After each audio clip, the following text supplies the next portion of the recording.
Bonjour à tous et bienvenue dans ce Morning Bull Live. Nous sommes le 15 février 2024. J'espère que vous avez bien fêté la Saint-Valentin comme il se doit hier soir. Alors, le cadeau de Saint-Valentin, c'était en fait d'apprendre que l'inflation qui repart à la hausse, le fait qu'elle soit un tout petit peu hors de contrôle, le fait que tout soit de plus en plus cher, le fait que la baisse des taux, ça devient plus un fantasme qu'une réalité.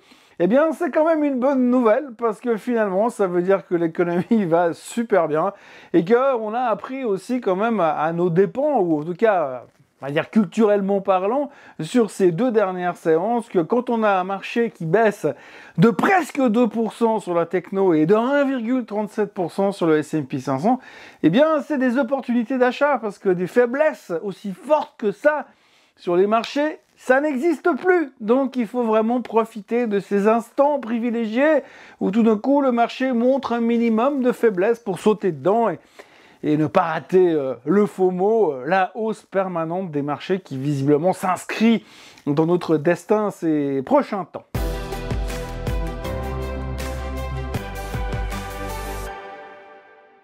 Alors oui, bien sûr, j'ironise parce que quand on voit le rebond du marché hier qui finalement a plus ou moins effacé la séance pourrie de mardi à cause des chiffres pourris de l'inflation, on ne peut qu'ironiser parce que finalement c'est absolument exceptionnel la manière dont on peut analyser ce qui est en train de se passer et surtout d'écouter finalement les commentaires qui viennent autour, parce que l'un dans l'autre, si vous réfléchissez un petit peu sur le passé, sur les 3 derniers mois, on nous a dit oui, il faut acheter le marché, il faut acheter les bourses mondiales, il faut acheter la technologie parce que la croissance est là, parce que les taux vont baisser, que la Fed a réussi à vaincre l'inflation et que finalement tout repart comme avant. Maintenant, il faudra juste qu'on puisse profiter de cette baisse des taux qui va forcément dynamiser le marché. Oui, sauf que c'est pas tout à fait ce qui est en train de se passer, puisque si on fait juste un retour en arrière, il y a 2 semaines, on nous disait oui, près de la moitié des intervenants s'attendent à une baisse des taux en mars afin de continuer dans cette bonne direction, de redynamiser l'économie. Ça, c'est plus ou moins le scénario qu'on avait il y a 2 semaines. Après, il y a eu l'émission de 60 Minutes où Powell nous a dit ouais, pour le mois de mars, ça va pas le faire. Puis alors là, hier, après l'inflation, après les chiffres de l'inflation, il y a quand même un sondage qui est sorti où il disait oui, alors aujourd'hui, 90% des experts pensent que les taux ne baisseront pas en mars. Sans blague, les gars, et ça fait des mois que vous nous chauffez comme quoi les taux ils vont baisser en mars, et là tout d'un coup il y a un chiffre qui sort, oui, nous on pense que cette fois ça baissera pas. Ça s'appelle un petit peu de l'opportunistique quand même, hein, on choisit les bons moments pour dire « Ah tiens, c'est marrant, l'eau ça mouille et le feu ça brûle ».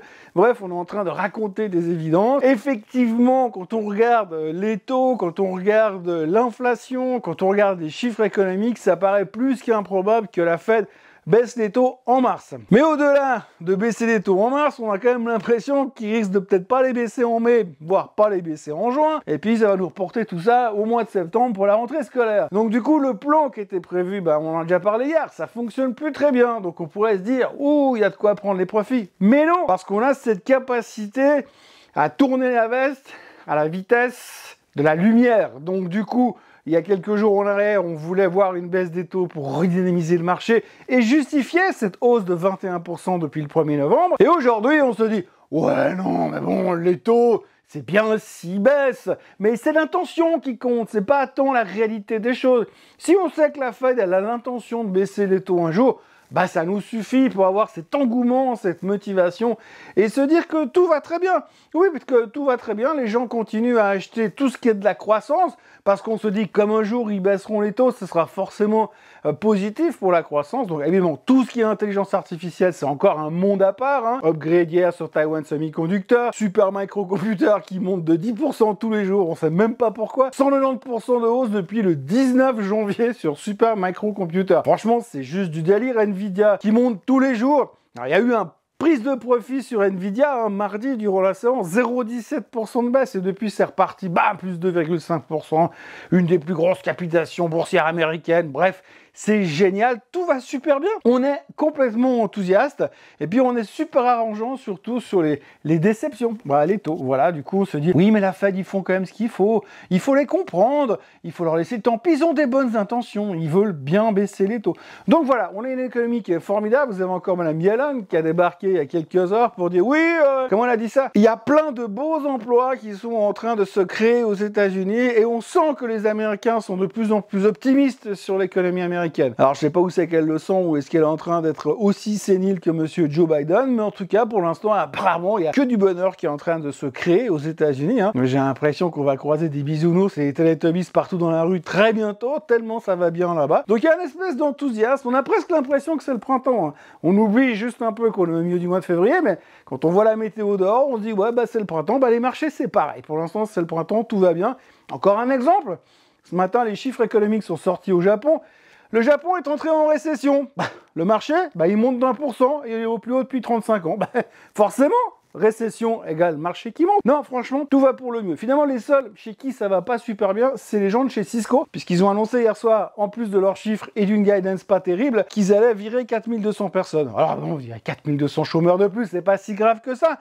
Mais l'un dans l'autre, eh bien, c'est les seuls qui finalement ont appris une mauvaise nouvelle hier parce que tout le reste montait et que tout allait bien dans le meilleur des mondes. Donc Cisco a perdu 5% after close à cause de la déception sur leurs chiffres, mais c'est pas les seuls puisqu'il y a Fastly aussi qui a publié des chiffres en dessous, des revenus en dessous, bam, 20% after close.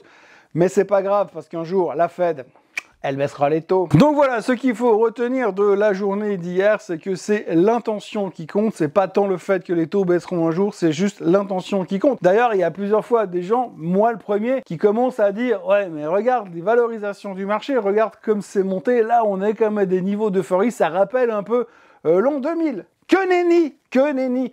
Hier, SocGen a publié un rapport en expliquant par A plus B, en sortant des calculs scientifiques, comme quoi l'irrationnelle exubérance de l'époque de la bulle Internet, elle est loin, loin, loin d'être encore arrivée. Il y a encore 25% de hausse à se faire sur le S&P 500 avant de pouvoir oser articuler le fait que nous serions peut-être en zone de surévaluation sur les marchés. 25% de hausse! Ça va, on a fait 20% en 3 mois, encore 25% sur les 3 prochains mois, ça fait mars, avril, mai, allez, cet été, on est au plus haut de tous les temps, et puis là, on pourrait commencer à dire que peut-être, alors là, peut-être, on est en surchauffe, mais ça serait vachement gonflé d'oser. Donc voilà, c'est une petite journée à décortiquer. Simplement, il y a un truc qui m'est tombé dans les news ce matin, où j'aimerais juste bien aborder le sujet. C'est en tout petit à gauche sur les pages du Financial Times aujourd'hui. Il y a quelqu'un qui dit qu'aux États-Unis, pour l'instant, il y a certains fonds de pension publics, donc des gros fonds de pension publics, ce qu'on peut assimiler plus ou moins à l'AVS en Suisse, qui ont commencé, dans le cadre de leurs investissements, à acheter des produits hautement spéculatifs avec du levier. Donc ça veut dire quoi? Ça veut dire que les mecs, ils ont plein de cash à disposition, puis comme acheter une action qui monte tout simplement, c'est pas assez compliqué, et puis c'est pas assez dangereux, eh bien ils ont été acheter des produits avec du levier. Alors vous me direz, oui, ils gèrent un fonds de pension. Oui, un fonds de pension public, mais ils le gèrent avec du levier, donc ça veut dire qu'ils sont en train d'augmenter le risque qu'ils prennent pour la gestion de leur fonds d'investissement, pour vos rentes, pour nos rentes, enfin pour les retraites, surtout des Américains en l'occurrence, mais pour les fonds de pension pour la retraite. Donc ils prennent des risques de plus en plus élevés et on est au plus haut de tous les temps. Alors évidemment, on va pas dire que c'est comme au l'an 2000 parce que cette fois c'est différent, je vais pas rentrer dans ces histoires-là, mais quand même ce qu'il faut retenir, c'est que à l'époque, en l'an 2000, vers le mois de mars 2000, quand on était au plus haut de tous les temps puis qu'on achetait n'importe quoi avec n'importe quelle excuse et n'importe quelle justification, eh bien il y a un fonds qui s'appelle l'AVS en Suisse, qui avait débarqué sur les marchés à cette époque pour dire ça me paraît pas mal d'aller acheter du Yahoo et des hautes technologies parce que franchement, les dot-com, c'est quand même l'avenir. On était à peu près, février-mars de l'an 2000. Et bien là, de nouveau, alors on n'est pas en Suisse, mais là, sur les fonds de pension publics aux États-Unis, eh bien, ils sont en train d'investir l'argent de la retraite des Américains en levier pour essayer de gagner plus de fric. C'est exactement ce qu'ils ont fait à l'époque du subprime. Et vous vous souvenez comment ça s'est terminé. Enfin, ça ne veut pas dire que c'est un signal comme quoi on est arrivé au top, ça veut dire qu'aujourd'hui, tout va bien. Le plus important, c'est qu'on a l'intention de baisser les taux un jour et que tout le monde profite de ce magnifique bull market qui, visiblement, n'est pas prêt de s'arrêter puisqu'on a compris depuis 2 jours que finalement 1,5% de baisse sur un indice, eh bien, c'est une opportunité d'achat. Aujourd'hui, nous aurons un paquet de chiffres économiques. Il y aura le PPI en Suisse, mais il y aura aussi le New York Empire State Manufacturing Index, il y aura le Philly Fed Manufacturing Index, il y aura Lagarde qui parlera, il y aura Waller qui parlera, il y aura les ventes de détail, il y aura le trade balance en Europe et aux États-Unis. Bref, plein de choses qui pourront peut-être changer l'orientation des marchés. Mais ce qu'il faut retenir, c'est que tout le monde est optimiste, tout le monde est à risk-on, il y a peu de risk-off, il n'y a aucune prudence ou aucune envie de se protéger et tout semble aller dans une seule direction sans se poser aucune question, la hausse. Merci d'avoir été là avec moi. N'oubliez pas de vous abonner à la chaîne Suisse Côte en français, de liker cette vidéo. Oui, je sais, je vous promets, un jour, j'arrêterai de parler des taux et de l'inflation, mais c'est pas moi qui fais l'actualité. Et puis, on se retrouve demain pour boucler cette semaine sur, j'en doute pas, d'excellentes nouvelles sur la suite des événements. Passez une très bonne journée et à demain. Bye bye.